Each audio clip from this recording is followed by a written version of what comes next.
Hey guys, I hope you enjoyed that little intro I made. It took a while, so I hope you guys enjoy it. Let me know if you guys want that for like every video, a kind of personalized little edit to set the scene of the video, you know, or if you guys want me to jump right into the content. Either way, I'm fine with. I thought that little intro, which is kind of cool, and I'm learning After Effects and stuff, so yeah, I wanted to just, you know, use that for a video.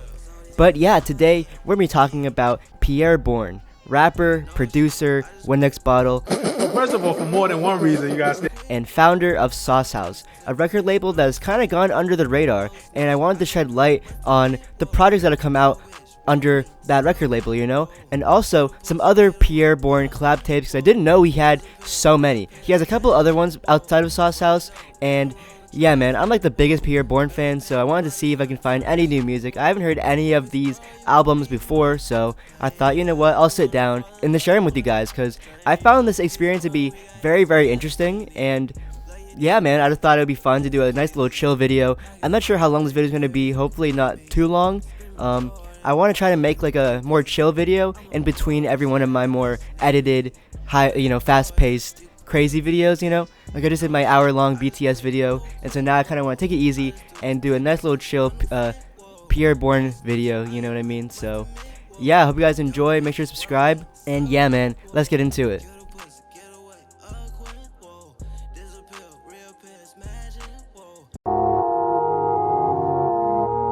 Yo, Pierre, you wanna come out here? Never take my kindness for weakness. Real gas, PP spill, no cheap shit.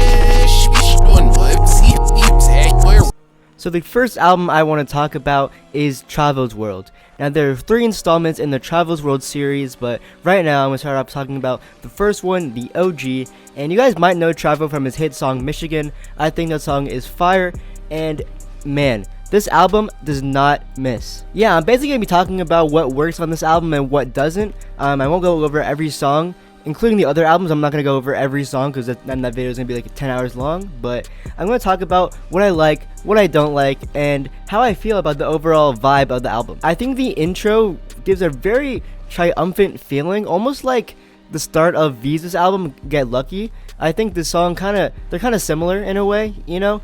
It also has that flute, which is kind of like Playboi Carti-esque, you know, but I think this is a great start to the album. It gives off, like I said, a very triumphant, kind of a victorious feel, you know what I mean? Chavo's flow on this song, while very energetic and very hype, is still also very nonchalant and just kind of chill. He really rides the beat. He never oversteps his bounds with his flow. He has a very just nice pocket. It's almost like Lucky. Lucky will take breaks from, you know, rapping, whatever, to let the beat kind of ride out, and then he'll catch the beat back up when he's like ready to have it, you know. He never really wastes any bars. After that kind of clean, pretty polished song, you know, I was like, okay, this is gonna be a pretty, you know, consistent album. And then the second song, Bully, hit me, and I said, oh, I don't know what to say about this. Bully is so crazy. Like, it sounds like a meme, you know what I mean? Like, the beat is wild. If you ever heard Duval by Brennan Jones, it sounds just like that, dog. It's so weird, but surprisingly, it's kind of fire. Chavo's flow, like, it's very commanding. It's very matter of fact, and I think the juxtaposition with this crazy-ass beat makes it work somehow. It's not a song I come back to very often because that beat is just so unhinged. It's something about it, but I don't know, man. I'm glad to see that he's experimenting, you know. I'm gonna talk about a lot about like experimenting versus consistency in this video, because I think that's a big theme in a lot of their albums, you know. And yeah, I don't know what to say, but if you guys like this song, let me know. I don't know. I have very mixed feelings on it, so yeah, drop a comment if you guys actually like the song. Deal is the first melodic song, and I think it slaps. It kind of sounds like a Pierre Bourne type song, you know, with the beat and everything, but even in Chavo's flow, it sounds very Pierre Bourne, you know, reminiscent, I guess, if that makes sense. But Pierre Bourne obviously, you know, is an influence on him, and it doesn't sound like an exact clone or anything. Even though the mixing of his vocals is a little bit different and everything, so I don't think he's an exact clone or whatever, you know what I mean? I do think he used this style very, very well. I think he was able to pull it off. It's very catchy. It goes hard. Yeah, I think this is a very, very good song. I Hope You Remember is also a melodic song with maybe a bit more personality, it being a bit more raw and maybe mixed a little bit more natural, I don't know. But I like the song as well. It's a good little transition. I like the fact that he wanted to switch it up, you know, he didn't want to just do like street shit the whole time. He wanted to add a little bit more variety to his albums, and a little bit of a spoiler, but I think Chavo he's up there as one of the best members. I think his albums are some of the best, you know. That's mainly because of the variety, man. He switches it up. He doesn't always do the same thing every time. He's not afraid of acting goofy or whatever. And yeah, I Hope You Remember is also very, very fire. Cheap is also very fire. It's one of the most played on the album, and I think I know why.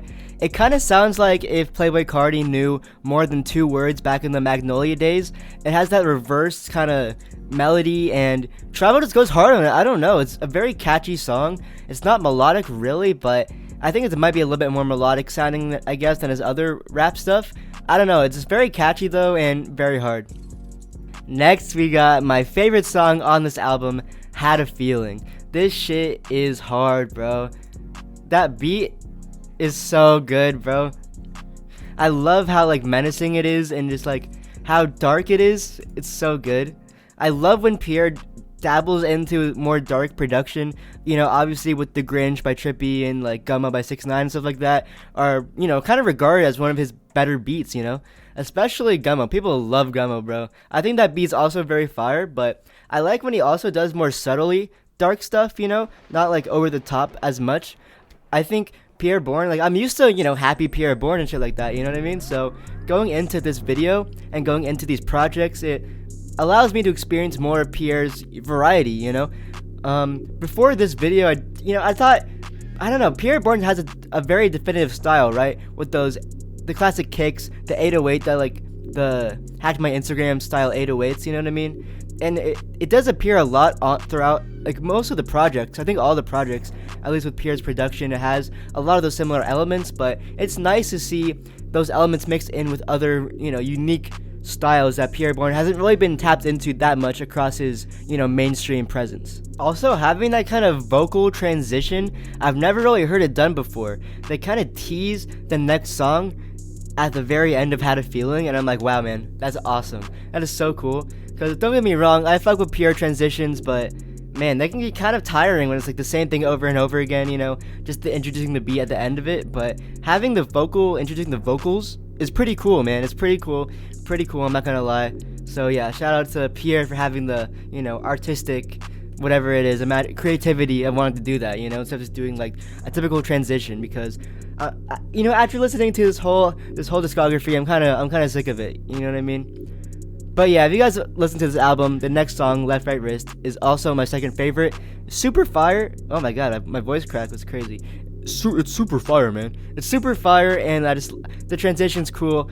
Left Right Wrist, the beat is menacing as fuck. I love it. I think Chavo is probably the best at delivering over these menacing type beats. I don't know his vocals. He's a very like big vocal presence too, so it makes the beat feel even bigger. Countertops is so good. This might be Chavo's best flow.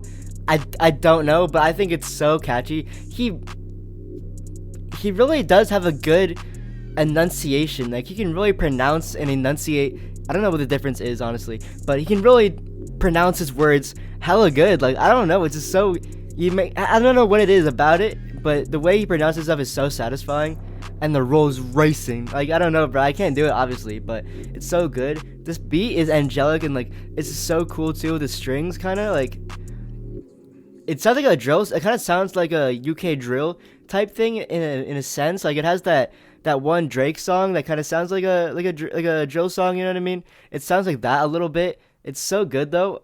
It's so good. Like just listen to this song. Even the transition to Michigan is also super fire on this song. I don't know why, but yeah, Countertops, I think this run is crazy. This run is crazy. If it was the OG that wasn't mixed this way, I think it'd be a crazy run at the end, you know? This album only gets better when it keeps going, you feel me? So yeah.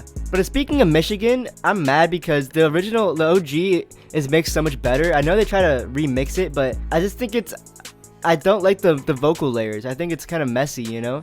I think the original Michigan is good as it was, bro. I don't know why they decided to do it, but yeah. Michigan though is fire. Like a standalone song, great.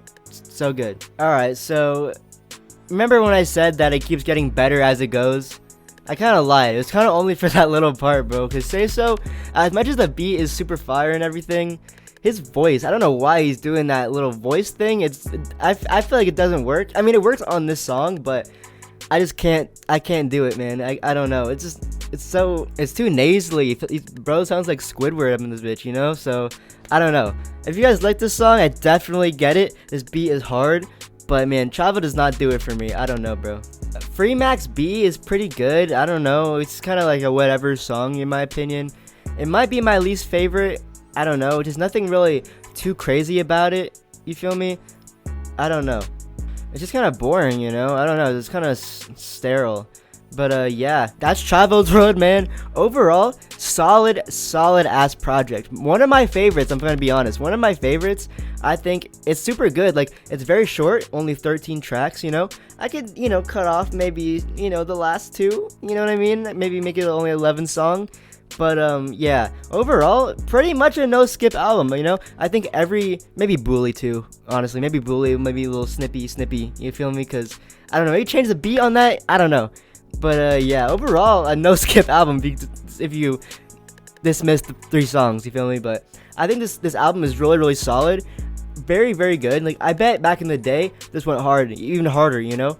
Obviously, there's been a lot more advancements in, like, you know, rap music now with all, like, the yeets and stuff like that. Really changed the game. But I'm sure back in the day, this might have been creative as fuck, you know? So, I really respect it. I'm wondering, I think this might be the second collab project. Oh, no, okay. It's actually the third collab project after, or the second, I guess it's the second one after Slimeer. So, okay. Makes sense, it's pretty early, you know? But yeah, overall, I think this is a very solid project. A couple of things I would change, like I said, I would, you know, get the OG Michigan on this and cut off Bully, Say So, and Free Max B. But overall, very enjoyable, a lot of variety, a lot of cool sounds, and it kind of does what like a collab album is supposed to, you know? At least for Chavo after Michigan, I think it's supposed to prove that he's a good rapper outside of his hit single, you know what I mean? And he definitely proved that. There are some songs that are even comparable to Michigan, you know? I think Had a Feeling and Left Right Wrist are very up there, you know? Obviously Michigan has that insane beat that might be, you know, the best beat on the whole album, but, you know, it also just proves that Chavo is a very solid, very talented rapper, so Chavo's World gets a stamp of approval from me. Yo, Pierre, you wanna come out here? I had a dream that I would make it, think they got a deal. My mama told me how my business and take care of my kids. Alright, let's move on to Fraser Trill's self-titled album. Evolution is fire. Very hard. I like the energy. I like how raw his voice sounds. I feel like it's pretty like raspy, and there's a bunch of like little weird inflections and stuff like that makes it sound pretty human, so I rock with that. The energy on Make a Way is super fire. The song itself is okay. It's pretty catchy, but it's nothing crazy. But the transition from Evolution to Make a Way is pretty fire. Like, it flows very well. Missing definitely has that old school Cardi feel, which I really fuck with. Fraser Trill and Bermuda Ye's chemistry was also very good. It wasn't like Bermuda Ye's feature was kind of like just added on, you know? It sounded like they're kind of in the studio, or at least they did a good job at making it sound like he was in the studio with them, you know? Alright guys, it's time for me to glaze, bro. It is time for me to glaze. Me and My Dog is actually one of the best songs I've heard in so long. Dude, I fucking love this song. Like, no joke. This song is so good. It's so fire. Dude, the beat, first of all, the beat is awesome. It's like a really good Chief Keef type beat. It's so good, so triumphant. And Fraser Trill brings the energy. He matches it so well. It's so good. Like, just listen to it. I'm gonna play a clip of it because I want you guys to listen to it. It's so good.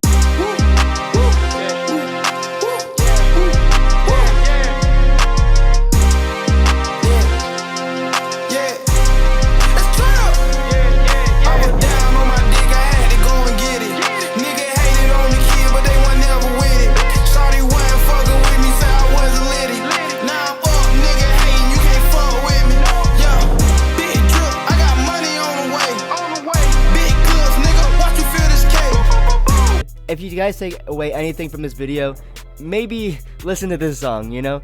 That might be one of my... I think this is one of my favorite songs in the whole video. It's so good. I wish this album was more like this, you know? Cause spoiler alert, I don't love this album, but this song carries for sure. Me and My Dog is so good. Oh my god. Yeah, I wish like the energy kept going on throughout the album, because what else doesn't really have the same energy? And it's kind of like, it's like taking Molly, you know? Like, it's awesome for like the first, the time, I guess, and then the next day you're kind of fucked. At least that's what I've heard, you know? It's like going from something that's super high energy to going to something that it may be cool, but the energy disparity is just makes it so much worse. Door Swing is pretty cool, Jelly also, it sounds like his verse wasn't just like, tacked on. It sounded like it was pretty natural, you know what I mean? That's kind of the only thing I have to say about that song though. So far the transitions are a little bit better beat wise, at least to me. I think they're just a bit more creative, but the beats on Chavo's World were better, so yeah, I don't know. Like This has a super dope alien lead.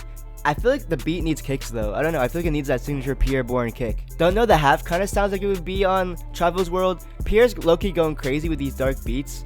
I feel like he's carrying a lot of the songs just with the personality in his beats. It sounds kind of basic, but with Pierre's signature sounds, it has character. Today sounds like a very, very old school Famous Dex, Rich the Kid type song. I think it's pretty good, but I don't know. It's like nothing like super crazy, And then yeah, I was talking about Bout None. It's like a Pierre Bourne type beat. Like, it sounds like it was prod by Level, Like, if you look up Pierre Bourne type beat, Level has like the monopoly on that shit. His whole channel is pretty much Cardi and Pierre type beats. So it kind of sounds just like they ripped kind of like a beat off that, I like the melodic flow. It sounds like something off 2 Lot 4. It's pretty good. But yeah, again, the best song is definitely Me and My Dogs. That song is so good. I wish that the song wasn't like so much better than all the other songs, Like, there isn't really any other song that compares to that, in my opinion. I feel like the rest of the album is kind of underwhelming, but yeah, I don't know.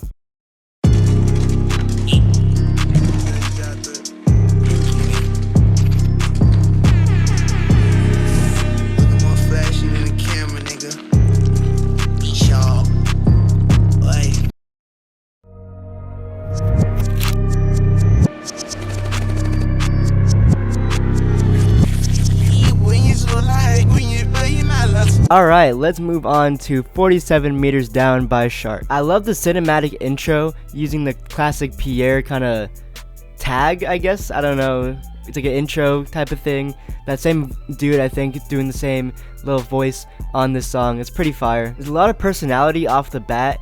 It's kind of like Tisa Korean in that weird inflection he has.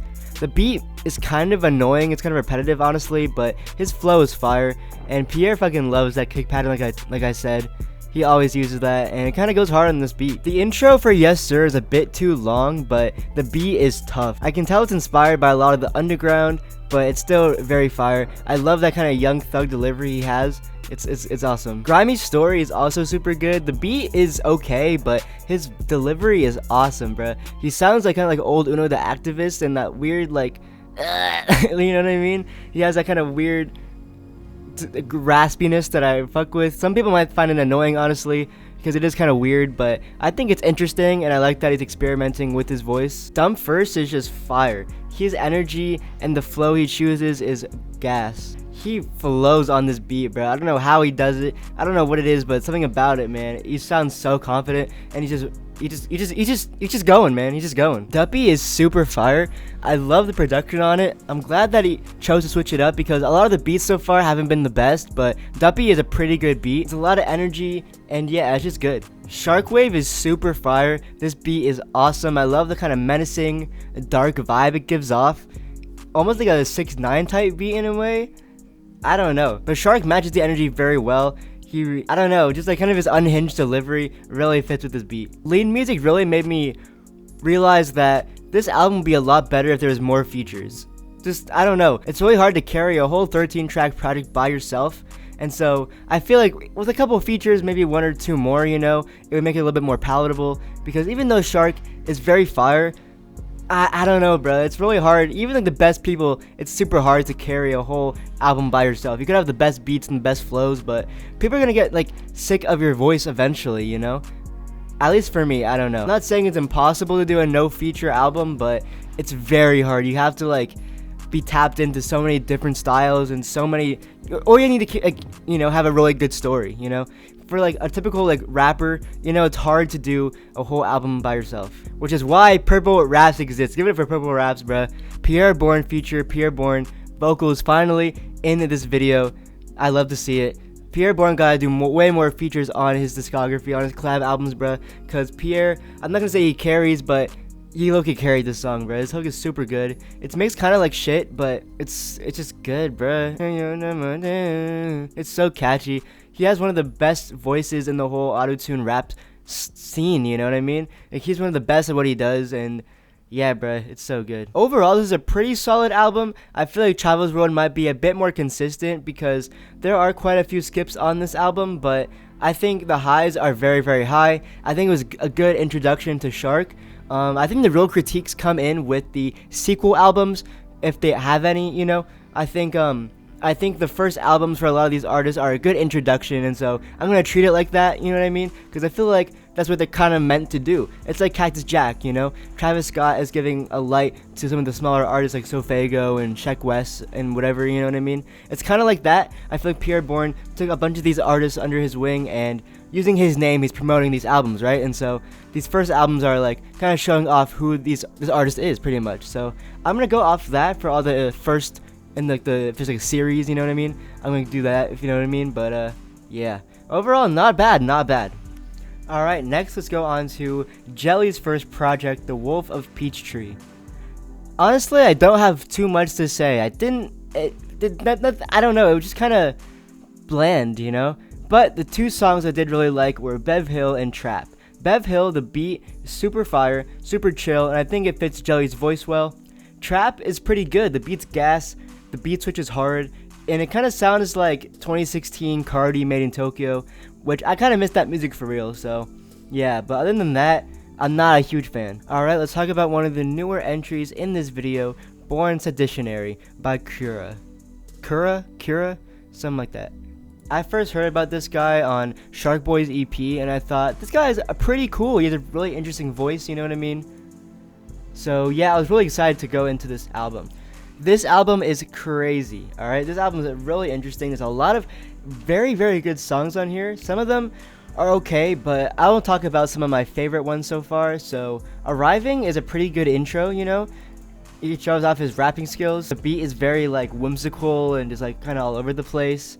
Babes featuring Chavo. The beginning is, like, whatever, you know? It's kind of nostalgic sounding. Chavo has a very nice flow, kind of, like, going off of Cura, you know? But the end is what's really caught me off guard. The end is, like, some pop-punk rock shit. Like, judging from the album cover, you can kind of tell that it's going to be influenced by pop-punk and stuff like that. There's a lot of rock, kind of Destroy Lonely type sampling, you know what I mean? Like, just a bunch of interesting things on this album. Donations hold it up, but there's also a lot of kind of like Uzi, kind of virtual inspiration too, you know, rage stuff. He's very good at creating very catchy hooks and stuff like that. Outside of that, though, there's not that many songs that I love, but he does have a lot of energy, so I can see if you really like virtual stuff, they would love this album. He also does kind of like a dance kind of real boss type stuff on New Rules. Very interesting, but he can also, for some reason, I don't know if this is just an assumption, but I feel like he really, really loved that era of Pierre Bourne, Lil Mosey, like that kind of lyrical lemonade type stuff, because it really feels like I don't, you know what I mean? Like, it's weird, but I feel like he really grew up listening to that, and like I can kind of tell that, you know? And so I think working with Pierre Bourne must have been awesome for him, and I also like that I just relate to him, you know? Because, like, I feel like he embodies my music taste, too. He loves Pierre Bourne, Cardi, all that sort of stuff, but he also likes pop punk, Paramore, Pierce the Veil, and to see him try to combine that, I don't think it necessarily worked as a whole album, because outside of the hooks and stuff like that, there's not too much that I really love, but I just love seeing a kid like him. Like, I feel like I relate to him, you know what I mean? I feel like his artistic vision is very good and solid, even if he doesn't have like the ability to create a great album. I like that he tried, and I like that he has the energy, he has the passion, and I can tell that he really loves what he's doing. So that's what I'm gonna say about that album, you know. All right, guys. So this next album we're gonna be talking about is the first non-Sauce House related Pierre Bourne collab tape, and that is with the one and only Juicy J. The first song, "You Want It," has Pierre actually going crazy. This actually has Pierre Bourne, I think, rapping on most songs, if not all of them. And here he does the hook for "You Want It," and it's really crazy to hear Pierre over like more, I guess Memphis production and stuff like that. I'm not too familiar with Juicy J or 3 6 Mafia or anything like that, but yeah, this is kind of like my introduction to Juicy J as a solo artist, you know. But Pierre Bourne slides on this, man. He goes absolutely crazy, and Juicy J and Project Pat absolutely go crazy on this song too. And this is it's a great start for the album, man. Nah, dude, this Fronto is absolutely so gas, bruh. I love this song. It's so fire. The energy is just crazy. Yeah, dude, I don't know. The beat is just crazy. Juicy J's flow on it, crazy. Man, this song is also very, very gas. Bring Them Out might be my favorite song on this album. Dude, I fucking love this song. It's so good. It really feels like classic Juicy J. And then, dude, but the best part is Pierre Bourne doing the ad-libs, bro. Oh my god. It complements it so well. Juicy J also has a great verse, bro. The great hook, great verse. So much energy, bro. I don't know. And he said, "You know me, I had to bless that pussy gesundheit." That shit is wild, bro. Juicy J is crazy. Dude, his flow is so good. His energy, his personality comes through so much on this song. Oh my god, it's so good. And then Pierre Bourne, like I said, bro, with his little ad-libs, so good. Alright, never mind, bro, never mind. I found my favorite. BBL, holy shit. Dude, BBL, best song of all time, bro.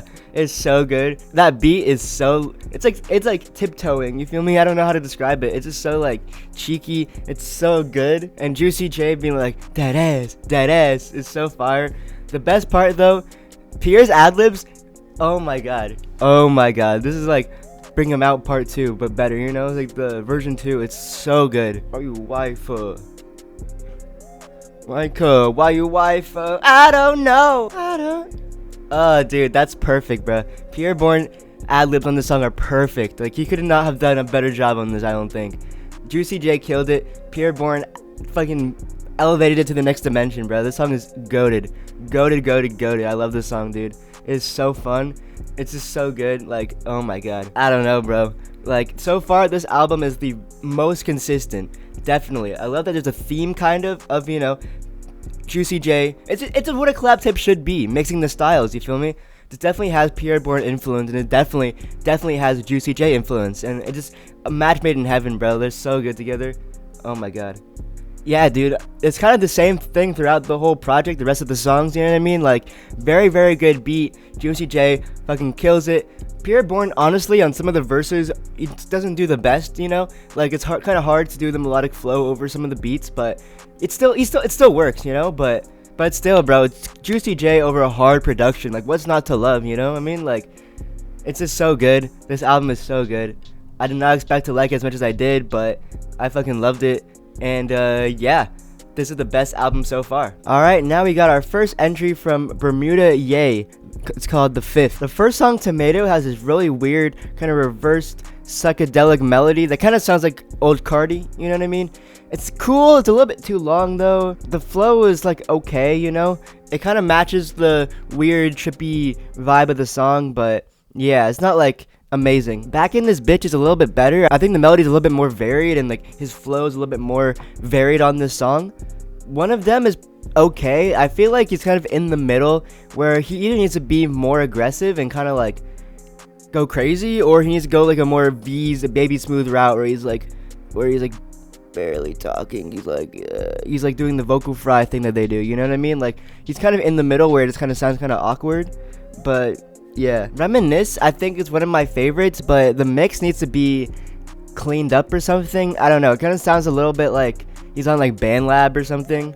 But I mean, the whole vibe of the song is really different, and I really like it. It sounds like some sort of like a starry thing, you know what I mean? Like, if you go onto like the Star YouTube channel, it sounds like one of the old like music videos that'd be on there. But it's just interesting, bro. It's just a very artistic sounding song, and like, I can tell when an artist does something like that they truly want to make a good album, you know? Because this guy could have easily put on like 20 songs of just like whatever, you know what I mean? But he chose to put this song in the beginning, so that means he wants to show people that he's artistic and has, like, you know, different abilities and stuff, but I think is always cool.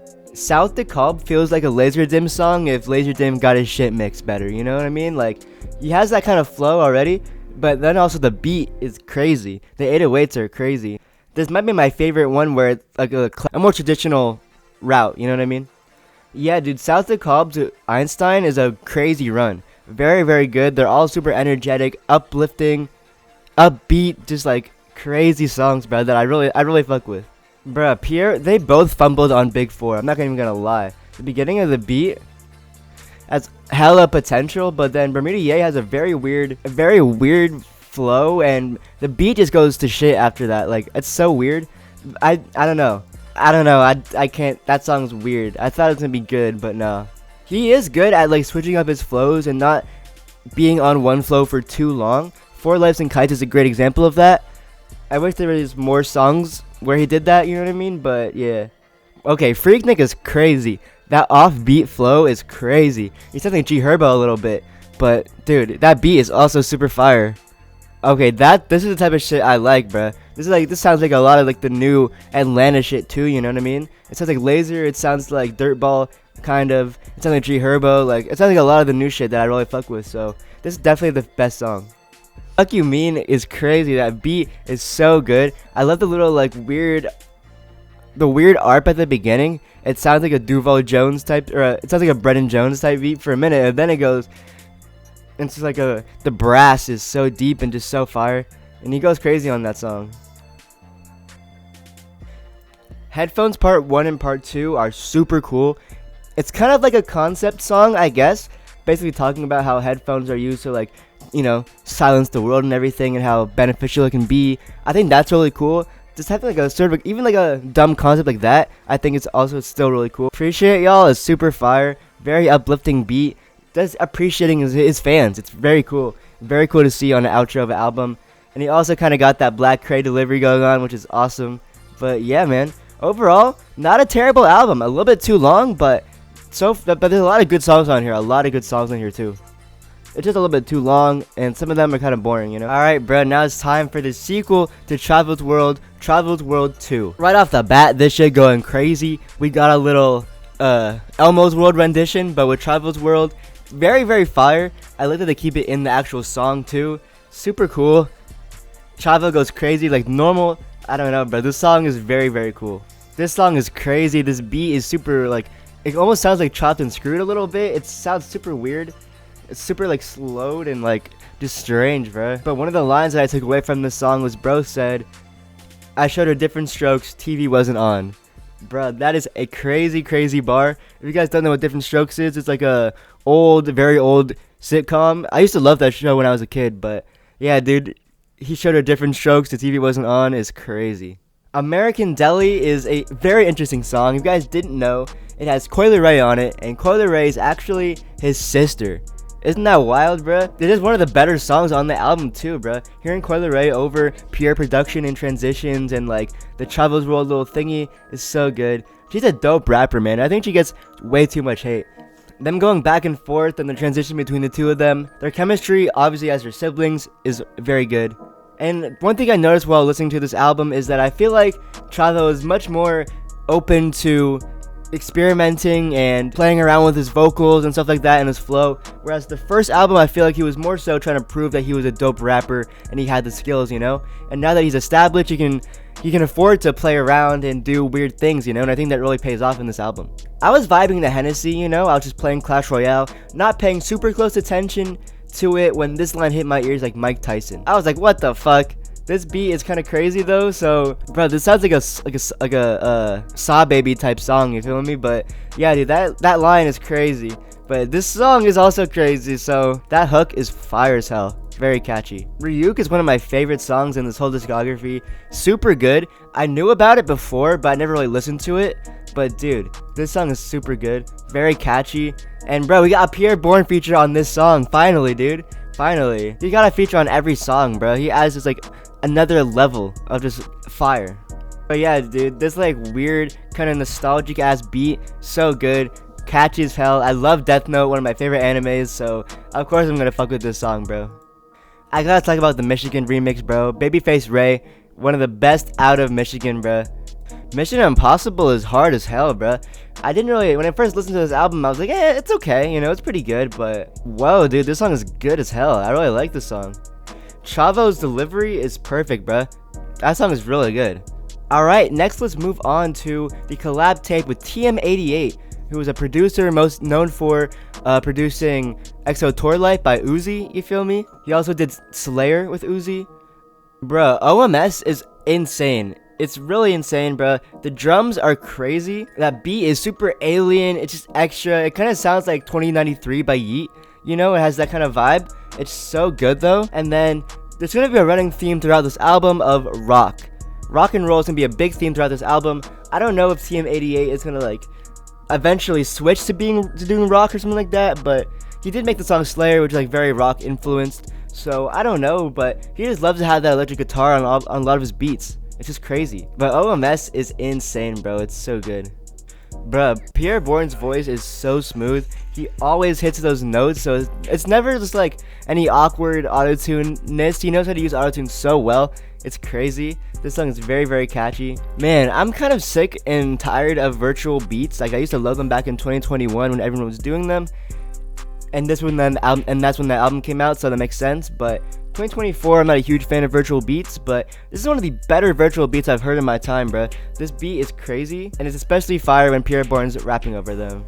I don't know, it's just refreshing when Pierre Bourne, you know, did his thing on it. I don't know. Man, I don't know. I think I'm a glazer for Pierre Bourne, bro. I don't know. His hooks and his inflections, everything it's just so good. This beat for Stun 102, like, I'm not like a huge fan of it, you know what I mean? But for some reason, Pierre Bourne's vocals are just carrying it. Dude, the end is crazy though. Like the little ARP at the end is wild. I love that he's experimenting with so many different sounds on here. That's something nothing I've ever really heard before in an album per se. Like, it's crazy. Cullinan is crazy, dude. Cullinan goes so freaking hard, bruh. It's so beautiful at the beginning, but then it just goes, bruh. He's doing some like Gunna type flow, but it just sounds so good when Pierre Bourne's doing it. It's so smooth, it's just so fun. The vocal sample is awesome, bruh. And then it goes into this rock electric guitar type shit. Oh my god, it's amazing. This is definitely one of the cooler albums on this list, bro. The beats are definitely some of the best beats in the whole discography. I don't know, TM88 just went so crazy. I didn't know he had it in him to do all this sort of shit, you know? I thought he was more of like a serious, like, more mainstream producer, you know, like a Metro Boomin or something. I didn't know he had all these rock influences, hyperpop, virtual influences. I didn't know he was tapped in like that pretty much, because I don't really know too much about him, but this is a great album. The features were very smart, you know. I think Wiz Khalifa was a great choice on Chit Chat, and Young Nudie was a great choice on Richer Dreams. I don't know, bruh. It's not one of my favorite albums because, like, I don't know, some of it's a bit too experimental for me. I don't know, but definitely I respect it the most, I feel like, because it has the most experimentation, the most, like, unique, weird sounds, and, yeah, it's just a very, very adventurous album. Alright, now let's talk about Streets Hottest Youngin' by J Bills. I don't really have too much to say about Trappin' Like a Fool, but Onion, the beat is very, very fun. I love it. It's so goofy and whimsical. I don't know, that beat is so good. It kind of carries, honestly, but yeah. It kind of reminds me of G Herbo a little bit in that energy and just like his voice. The beat has a lot going on with it. I really like it. So far, throughout the whole album, everything is kind of like the same, except some beats are harder than others. He doesn't really change up his delivery too much. Megan Thee Stallion is a really good change of pace. It's very happy. Sounds like a little techno type beat kinda. But his flow is also very fire. I think it's one of my favorites so far. Tony Jeff Story Part 1 is probably the best on here. It is so good. I love the hella emotional piano. The piano really sets the tone. It sounds like a coming of age movie. I don't know, but it's just so good. The drums are also very fire. And yeah, he's like really doing his thing. The energy, you can tell that there's passion in it. I don't know, it's a great performance, bro, honestly. This album had its moments like Tony Jeff Story Part 1. That's probably the highlight of the album. I appreciate J Bill's energy and his willingness to try new stuff, but overall it was kind of boring and nothing really too new. Bubblegum goes incredibly hard with an awesome feature from Juicy J. Pop Out is insanely hard. That beat is crazy. The flow is like, you you know, but still pretty good.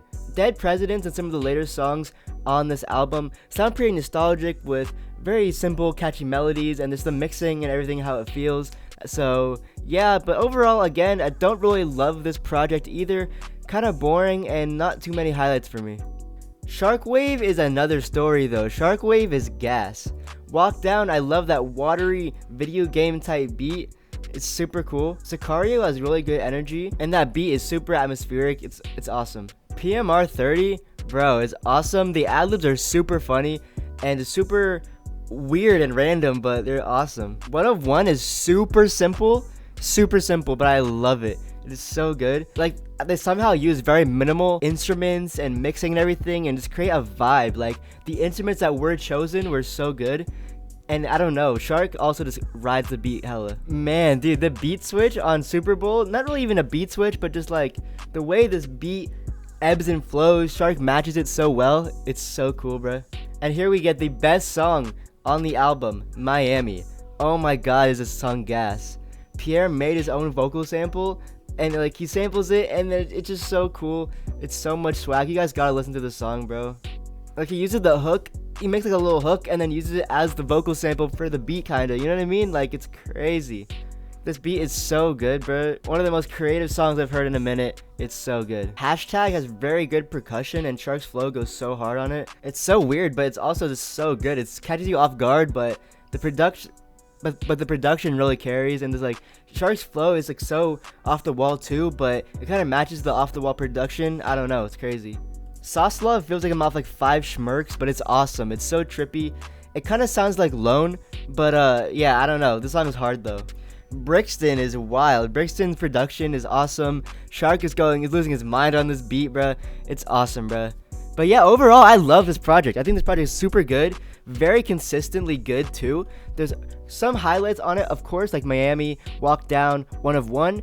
But overall, there wasn't that many songs that I disliked, you know what I mean?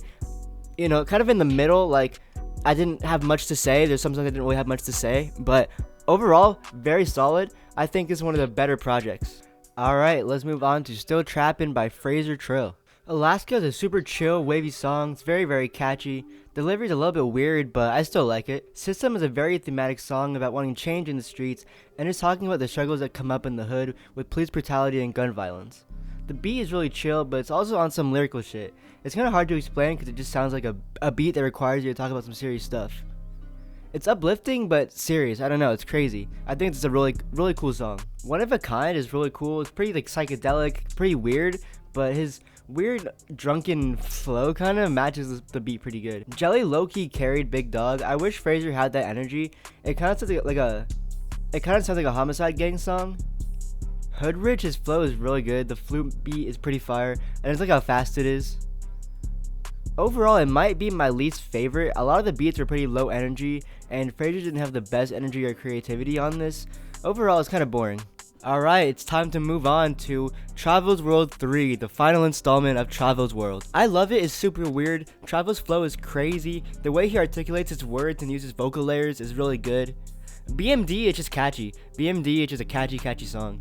Man, Black Tint, I'm a little bit disappointed because if the mixing was better, it would be a lot better, you know, it would be a good song, but I can't get over the mixing. I don't know if it's just my headphones or what, but Black Tint's mixing is not it. Queen of the Damned is fire. Cool, it's really cool, fast paced. The first verse, bro, went crazy. Bro actually snapped in the first verse. I Don't Wanna Fall in Love is really cool and different. It's melodic, it kind of has that harp melody. It's super vibey. Procedure might be the best song on here. I love the lush production. It sounds very nostalgic. It's very catchy. It just sounds big. It's reverby, cinematic. It's just very, very cool. For me, it's a super fun song to sing. The hook is also very catchy. Postman, I'm not gonna lie, V's carried. It has a very nice V's verse. But I'm not even gonna lie, guys. Overall, this is kind of disappointing. I expected a lot more out of the final installment of Chavo's World, you feel me? Like, this is number 3. I expected it to be like Toy Story 3 of albums, you know what I mean? Like, I expected, especially since it was a big album, it's like 17 tracks, I expected a lot more from it, and there wasn't that many songs out of the 17 that I really, really liked. A lot of them are kind of mid, the beats weren't there, and Chavo did his best to make up for that, but I don't think that really did much, you know? I think Pierre did okay on some of the beats, but like, for the most part, it was just kind of meh. So this is the only album that I actually have heard before, and man, this album is awesome. Nudi's flow is just so good. I probably don't have to say much about this album, but for those of you who haven't heard this album, I'll go over why I love it. Long Ride is the intro. His energy is crazy. It has a super captivating and repetitive beat, but it's just so good. It's like, I think it's a 4-minute song as well, so it really just like lets you into the album. It kind of introduces you to it, and it's just really, really good. Mr. Ride is also kind of similar, but has a nice, captivating beat. Nudi just rides the beat so well. He brings the energy out of the beat for real, and it also has a 21 Savage feature, so it's just cool hearing 21 over like a happy sounding beat, you know? It's like Yes Sirski. Sunflower Seeds is a classic song. It's honestly really weird and kind of contained. It's like, I've never really heard a song quite like it before. It's kind of surreal. It has this weird coming of age movies soundtrack. It's kind of like Glow Like That by Rich Brian, but Nudi just does something over it that makes it way different. The tone of his voice makes it weirdly heartfelt and genuine. I don't know. The song is just special though. I think the beauty of this album is just how simple some of the beats are, but how full they are as well. I think Nudi complements these beats so well with his fun and energetic flows that it doesn't really matter how simple the beat is. Like Shada with Megan is so simple, but it's just so fire because Nudi and Megan really know how to fill the space. Extendo is the first song I heard off this album, and it's super fire. The beat has a bit more going on, and it makes me admire Nudi for being able to slide over simple and also way more complex production. Uzi snaps too. Like, I used to think that he carried, but now I kind of think they just complement each other really well. Gas Station is also a great example of Nudi being really good at melodies. Like, I feel like my preconception of Nudi was that he, you know, just like a regular like a street rapper or whatever, but he can actually hold a melody, and some of his best songs have melodies in them. While some songs like Black Hippie, White Hipster, or Swisher Backwood aren't super standout, I think that's okay because they complement the rest of the album really well, and it actually flows really well together as an album, even if not every song is like a banger. And that's kind of it. That's kind of why I love this album. It's just good, man. It's full of unique production, simple production, hard verses, like a very good feature list. Like, apart from maybe The Baby, there's not really a feature I don't think snapped. Megan Thee Stallion's also very fire. 21 Savage obviously fire. Uzi obviously fire. So it's like, you know what I mean? Like, not to say The Baby was like trash or anything, but he was probably the weakest out of all of them, you know? I don't really love Dispatch that much, but yeah, overall this is a great project. Well, there we go, guys. Today we delved into the world of Pierre Bourne collab tapes. I reviewed them and discussed them, so hopefully you guys learned something. Hopefully I put you on to anything, you know what I mean? I definitely got put on to a lot of great songs and a lot of great albums in this video. Was I disappointed with some of the albums? Yes. But I don't want to take away from all the great songs that I found from this video, you know what I mean? Yeah, guys, it's like a while to make, so hopefully you guys enjoyed it. If you guys did, make sure to leave a like and subscribe. That helped me out a lot. Thank you guys so much for watching. I'll see you guys next time. Jane Dola, out.